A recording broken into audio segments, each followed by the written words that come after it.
We choose to go to the moon. We choose to go to the moon this decade and to do other things. Not because it's easy, but because it's hard. Because this goal will serve to organize and to measure the best of our energies and skills. And because this challenge is one that we're willing to accept and one that we're unwilling to postpone, and one which we intend to win.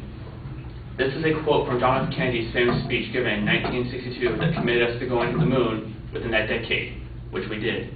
Alas, the last manned mission to the moon was in December of 1972, over 36 years ago.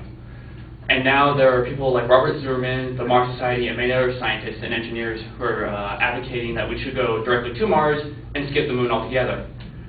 It is my claim today, and my proposition today, that going back to the moon is necessary to ensure, to increase the success of future manned mission to Mars, for two major reasons. The first one being because we do not know how humans will be psychologically affected by long-term space travel, and the second one being because we can use the moon to test out all the equipment there. We can actually test it in an actual Earth, actual space environment, and because we can get psychological data from the moon. So on to my first point, like I said, we do not know how humans will be affected by long-term space travel. A mission to Mars is going to last anywhere from 17 to 36 months. 8 months to get there, 8 months to get back, anywhere from a month to 2 years on the planet. And that information I found on the official NASA website. During a trip to Mars, the crew of astronauts will be facing many different hazards.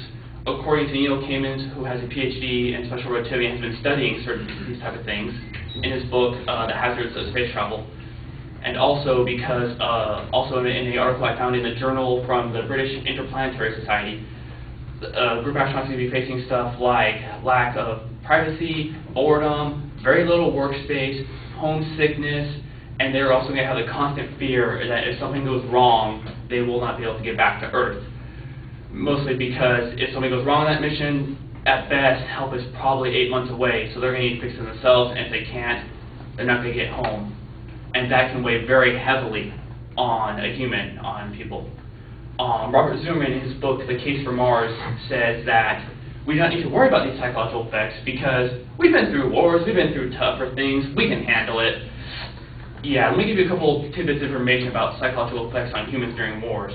A study done by the Randi Corporation for the military that was released on April 18th of 2008 found that 1 in 5, or 20%, or over 300,000 troops who served in Afghanistan and Iraq developed either depression or post-traumatic stress disorder.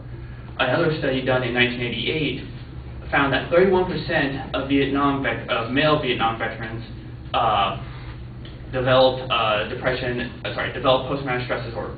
My mom, who's been working in the mental illness field and mentally developmentally disabled field for over 30 years now, told me that 50% of her clients are veterans, and they have anything from depression, post-traumatic stress disorder, bipolar disorder, schizophrenia.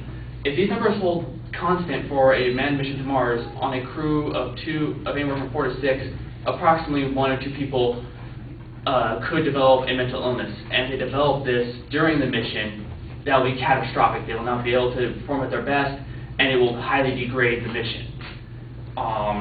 Which leads me a little bit to my second point, was the fact that we can, if we go to the moon first, we can test out all our equipment there. We can test out the habitat they're going to be living in. We can test out the rovers they're going to be using, the tools, the spacecrafts. We can practice actually creating artificial gravity, which we need for a mission like this, because we know there's a whole mess of medical issues that we'll encounter. And then, so we can test all this stuff out there. We can get all the hiccups. We can make sure all this stuff works. So that way, on a manned mission to Mars, nothing goes.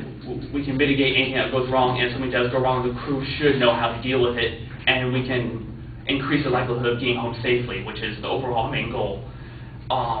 But we can also take the habitats that they will be using, the actual habitats they'll be using on Mars, putting those on the moon in an actual space environment, and see how, and put them out there for a year, maybe more, see how they react, and that from there we can get psychological data, which we can apply to further astronaut training to see how they do, well, to help them do better on this mission, so that way they're not as their performance is not downgraded during the mission.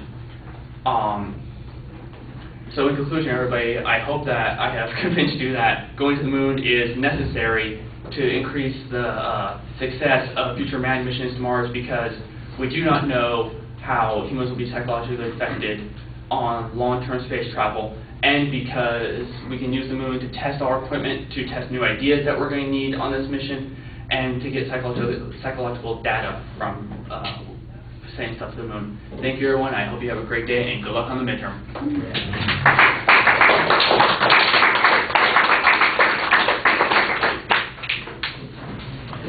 All right, you state the claim pretty clearly, but the phrasing is a little bit awkward. I think it sounded like you were switching it off in the middle of when you were saying it. The secondary claims are listed. Their phrasing is a little complex, especially on the second one. You provide some explanation of what the controversy is. I thought that was fine. Your internal signposting is solid. The evidence is a little inconsistent. We've got examples and hypothetical examples. On a couple of the things that would count as quotes, we're not getting quotes, we're getting paraphrases, and I thought that was a little problematic. There is some good factual data on the amount of time that it would take to travel there. A couple of things that are missing, and we need some evidence that shows that testing would help overcome some of the issues that you're talking about. You're worried about post-traumatic stress syndrome or psychological effects. There's no demonstration that all the testing that we do on the moon is going to change any of that situation. You make the inference that it would have that effect, but I think that's a big inference that needs some information. So that's kind of the weakness of the argument there. All right, thank you. You guys